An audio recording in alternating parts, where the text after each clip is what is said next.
Yes, I was really surprised because a lot of names were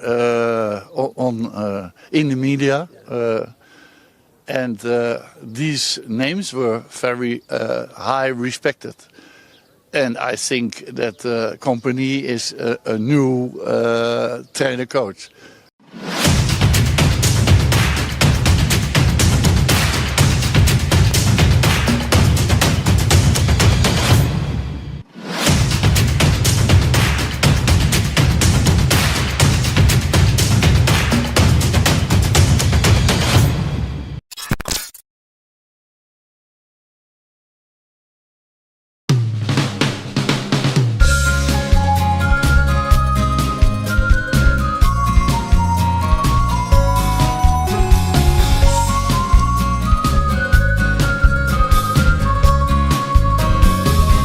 Usai kekalahan timnas Indonesia dari Filipina 0-1 dalam laga Piala AFF 2024 yang berlangsung Sabtu 20 Desember 2024, media sosial diramaikan dengan tanda pagar tagar STY out atau gerakan pecat pelatih Shin Tae-yong. Sejumlah warganet menilai STY gagal meracik timnas yang berisi para pemain muda. Warganet mengaku tidak mempersoalkan kekalahan atas Filipina, tetapi mempersoalkan taktik dan gameplay yang dimainkan STY cenderung tidak berkembang. Kalah dari Filipina dengan pemain muda tidak masalah, tapi kalau cara mainnya begitu terus, wajar sih STY diganti. Ujar salah satu akun di platform X. Menurut warganet lainnya, STY terlalu kaku memainkan pola 3-4-3 sehingga permainan cenderung bertahan lalu mengandalkan serangan balik. Dengan materi pemain yang punya kecepatan di sayap, kenapa mainnya masih ngandelian serangan balik? Tambah akun lainnya. Di tengah trendingnya tagar STY out, warganet kemudian memposting pernyataan mantan pelatih Belanda Louis van Gaal yang berminat melatih timnas Indonesia. Ucapan Van Gaal itu terjadi saat dia diwawancara oleh wartawan Belanda. Dalam wawancara itu, Van Gaal menyebut Indonesia sebagai negara gila bola, sehingga tidak menutup kemungkinan suatu saat dia akan melatih timnas Indonesia. Dia mengaku membaca berita tentang timnas Garuda yang banyak dihuni pemain keturunan Belanda. Kalau saya diminta mungkin saya tertarik juga. Karena saya suka sepak bola, dan negara itu Indonesia gila bola dan sangat luar biasa.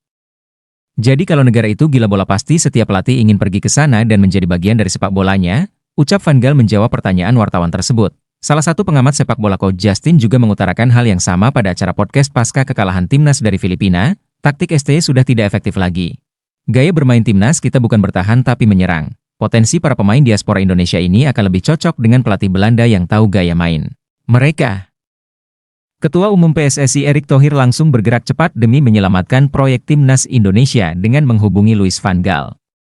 Erick sudah berdiskusi dengan seluruh jajaran PSSI terkait keputusannya mengganti pelatih STY dengan Louis van Gaal. Ketua Umum PSSI, Erick Thohir mengakui akan mengevaluasi Shin Tae-yong pasca Asian Cup 2024. Menurutnya target Indonesia emas harus sejalan dengan federasi yang bagus, pemain bagus dan pelatih yang bagus. Pelatih timnas Indonesia Shin Tae-yong selalu mencoba pemain di laga kompetitif seperti Piala AFF atau kualifikasi Piala Dunia 2026, terbukti saat laga melawan Cina timnas Indonesia seharusnya bisa menang, namun karena kesalahan strategi di babak pertama membuat timnas tertinggal 2 gol. Banyak para pakar sepak bola juga mulai meragukan Shin Tae-yong karena keputusannya yang selalu krusial dalam memilih pemain. Sebut saja Rafael Struijk selalu menjadi starter, dan Hoki Caraka selalu dipanggil masuk line up. Padahal kedua penyerang ini belum terbukti bisa mencetak gol. Sedangkan stok penyerang timnas Indonesia masih banyak, seperti Jens Raven, Sananta atau bahkan David Da Silva dari Persib bisa menjadi alternatif. Pemain lain yang tidak disukai Shin tak pernah diberikan kesempatan, sedangkan pemain yang ia sering panggil dan tak berkembang justru dipertahankan.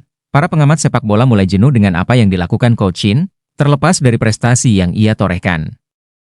Namun banyak yang berpendapat dengan kualitas pemain diaspora saat ini, sekelas Indra Safri pun bisa meraih hasil yang sama. PSSI telah memberikan stok pemain yang banyak dan berkualitas, apalagi saat ini akan ada tambahan pemain di lini serang seperti Ula Romeni dan Mauro Zylstra yang sedang dalam proses naturalisasi. Louis van Gaal akan jadi sosok pelatih yang tepat bagi timnas Indonesia. Selain dari pengalamannya melatih banyak klub besar Eropa, Van Gaal juga asli orang Belanda. Tentunya Van Gaal sudah paham betul karakter pemain asal Belanda, dan ia juga akan cepat beradaptasi karena Van Gaal menguasai bahasa Belanda dan Inggris. Keputusan Erick Thohir untuk mengganti STY dinilai langkah yang baik, sebab karakter pemain dan pelatih baru akan klop mengingat sama-sama berasal dari Belanda. Gaya main para pemain diaspora ini akan jauh lebih meningkat di tangan Louis van Gaal. Tentu berbeda dengan Arab Saudi yang mengganti pelatih justru makin anjlok, sebab pelatih baru Arab Saudi belum mengenal karakter dan gaya main para pemainnya. Berbeda dengan Louis van Gaal yang sudah tahu habit dan kebiasaan para pemain keturunan Belanda. Rencananya dalam waktu dekat Ketua Umum PSSI akan mengumumkan terkait hal ini kepada publik. Semoga timnas Indonesia bisa menjadi lebih baik dengan kedatangan Louis van Gaal.